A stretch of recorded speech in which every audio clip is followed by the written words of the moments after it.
రెడ్డి గారు, ప్రకాష్ రెడ్డి గారు, బ్రేక్ ముందు నేను ఒక ప్రశ్న సంధించాను మీకు. అసలు ధాన్యం కొనుగోలు 200 కోట్లు అయితే 1000 కోట్ల స్కామ్ ఎలా జరుగుతుంది? ఇదే నిన్న ఉత్తమ్ కుమార్ రెడ్డి స్ట్రైట్ గా బీఆర్ఎస్ బీజేపీకి అడుగుతున్న ప్రశ్న.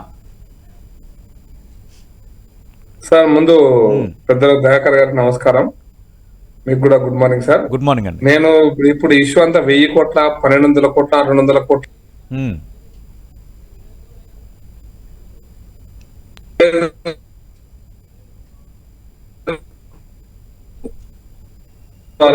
అమ్మకం, ఆ వచ్చినటువంటి రేటు, మీరు కొనుగోలు చేసినటువంటి రేటు, అమ్మినటువంటి రేటు, అసలు ధాన్యం ఉందా లేదా, దాని వెనకాలన్నటువంటి కుట్ర అయింది. ఇది కదా 1000 కోట్ల కుంభకోణం అని. అంటే ఇప్పుడు ధాన్యం కొనుగోలు చేయటము అమ్మడం అనేటువంటి ఇష్యూ కాదు అది. అసలు ఈ ధాన్యం గత ఎప్పుడు కొన్నది, అది ఎందుకు బియ్యం పనికి రాకుండా పోయింది, ఎఫ్సిఐకి ఎందుకు వేయలేదు, రాష్ట్ర ప్రభుత్వం టెండర్ ఎందుకు కాల్ చేసింది, ఆ టెండర్ లో వచ్చిన రేట్ ఎంత, మనం కొనుగోలు చేయడానికి అయిన ఖర్చు ఎంత, ఈ లెక్కలలో రైస్ మిల్లర్స్ కి ప్రభుత్వ అంటే ఈ వ్యవస్థకి మధ్య జరిగినటువంటి లావాదేవీలు ఏంది, ఆ లావాదేవీలలో 1000 కోట్ల స్కామ్ ఉంది అనేటువంటిది ఆరోపణ. దీని మీద ఎంక్వైరీ చేయొచ్చు కదా, అది స్కామే ఉంది అనుకో, ఎంక్వైరీకి అపాయింట్ చేయండి. స్కామ్ ఒక్కటి ఉందా, అసలు ఈ ఓట్లు ఎప్పుడు కొన్నారు, ఈ ఓట్లు ఎందుకు పనికి రాకుండా పోయినా, మీరు వచ్చి కాంగ్రెస్ ప్రభుత్వం వచ్చి 4-5 నెలలు అవుతుంది కదా, ఈ ఓట్లు 4-5 నెలలు అయితే కావు కదా, ఈ మధ్య కాలాన్ని కావు కదా. గతాన్ని బట్టి గతంలో ఎందుకు కొన్నారు, ఎంత కొన్నారు, అసలు ఆ రైస్ మిల్లులో వడ్డు ఉన్నాయా లేవా, ఆ రైస్ మిల్లులో ఉన్నటువంటివి అసలు అవి ఎప్పుడు వాళ్ళు అమ్ముకొని ఆ డబ్బులు తిప్పుకొని ప్రభుత్వాన్ని నష్టం చేశారా అనేటువంటి చర్చ ఈ రోజున.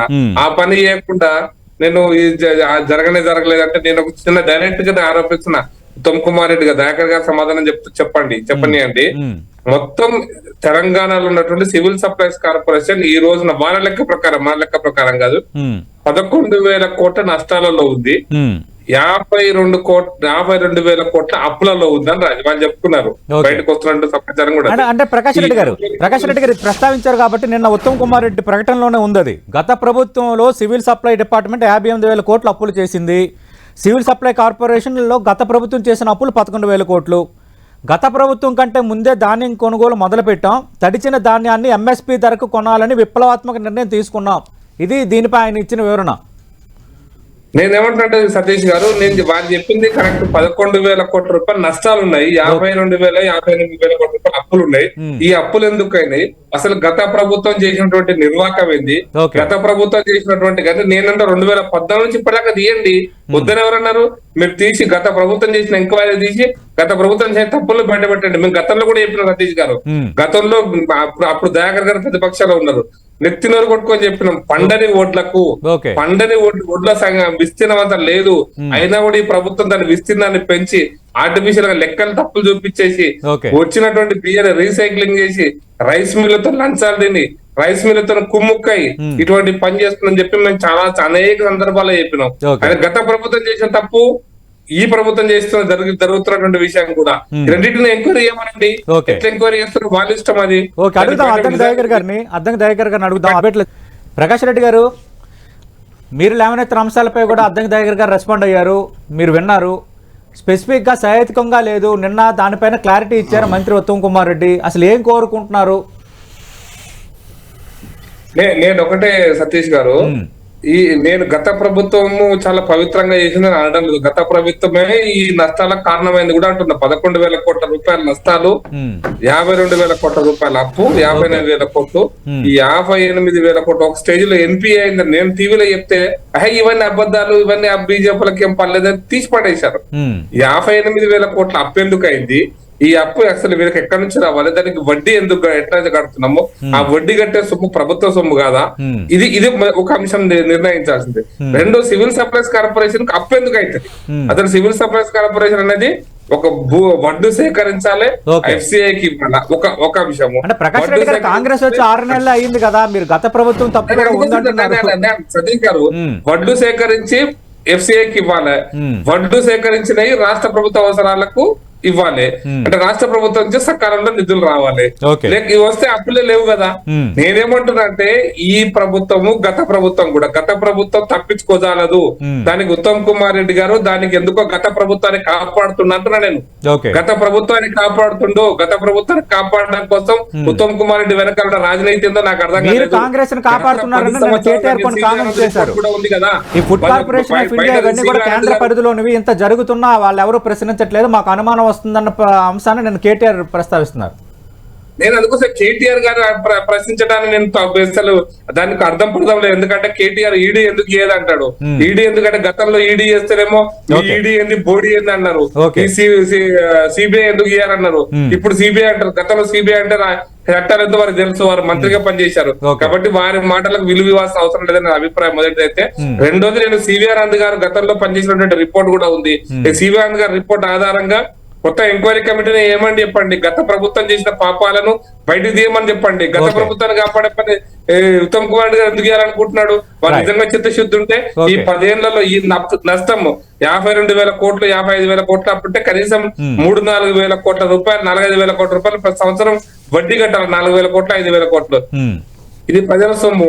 ఈ 11,000 నష్టాలు కూడా తెలంగాణ ప్రజల నష్టమేది. కాబట్టి వీటన్నిటిని తీర్చడం కోసం ఒక కమిటీ ఏమనండి, ఎంక్వైరీ కమిటీ.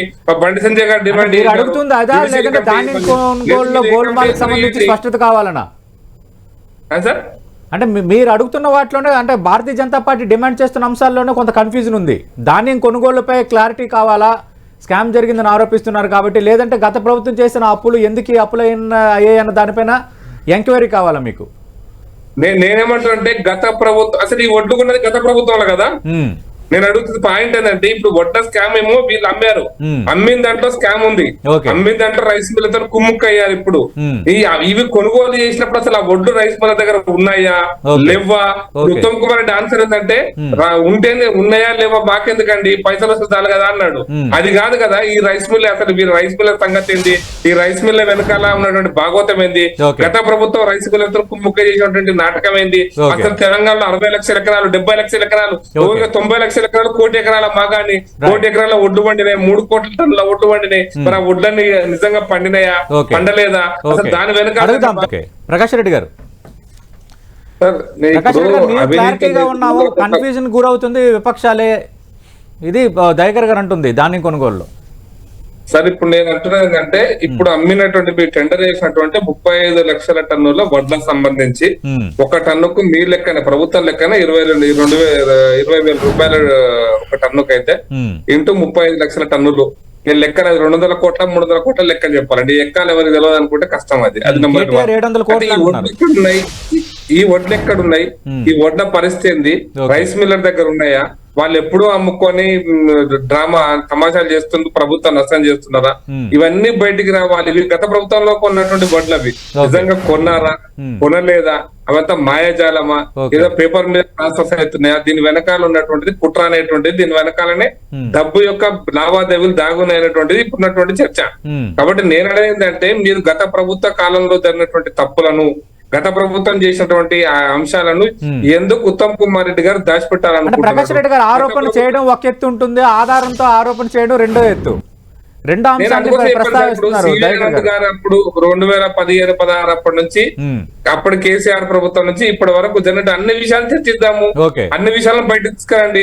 అసలు 58,000 కోట్ల అప్పు వెనకాల ఉన్నటువంటి భాగవతం ఎందుకు బయటకు తేండి, ఈ 11,000 కోట్ల నష్టం వెనకాల ఉన్నటువంటి భాగవతం ఎందుకు బయట తేండి. ఈ చర్చ మనం చాలా సార్లు చేస్తాం. సతీష్ గారు లేని ఓట్లను కొన్నారు, రీసైక్లింగ్ తోటి రైస్ మిల్లర్ను కాపాడుతున్నారు, రైస్ మిల్లర్ దగ్గర లంచాలు తీసుకుంటారని గత ప్రభుత్వం కూడా ఆరోపణ మీద కూడా ఆరోపణ చేసినాము. గత ప్రభుత్వం మీద ఆరోపణను తప్పించేసి ఇప్పుడు ఉత్తమ్ కుమార్ రెడ్డి గారు ఎందుకు ఈ రైస్ మిల్లను సేవ్ చేయాలనుకుంటుండో, గత ప్రభుత్వం జరిగినటువంటి అన్ని అక్రమాలను కూడా ఎందుకు దాచిపెట్టాలనుకుంటుండో. రైస్ మిల్లర్ల కోసమే బీజేపీ బీఆర్ఎస్ మాట్లాడుతుందని ఉత్తమ్ కుమార్ రెడ్డి కామెంట్ చేశారు. సార్ డిఫాల్టర్స్ గా ఉన్న రైస్ మిల్లర్స్ కోసమే నిన్న బీఆర్ఎస్ బీజేపీ మాట్లాడుతున్నాయి, తెర వెనక అదే ఉంది అని ఉత్తమ్ నిన్న కామెంట్ చేశారు. నేనేమంటే రైస్ మిల్లర్స్ మంచి రైస్ మిల్లర్స్ అందరూ దొంగలు అంటారు. రైస్ మిల్లర్స్ ఈ దొంగ పని చేసే రైస్ మిల్లర్స్ మీరెందుకు కాపాడాలనుకుంటారు అంటున్నాం మేము. మరి ఇప్పుడు ఆర్గ్యుమెంట్ అంతా అంతే, ఒడ్లు ఉన్నాయా లేవా, ఉంటే ఏడికి పోయినాయి, దాని వెనకాల భాగవతం ఏంది, ఇవి ఈ టెండర్ ఏంది,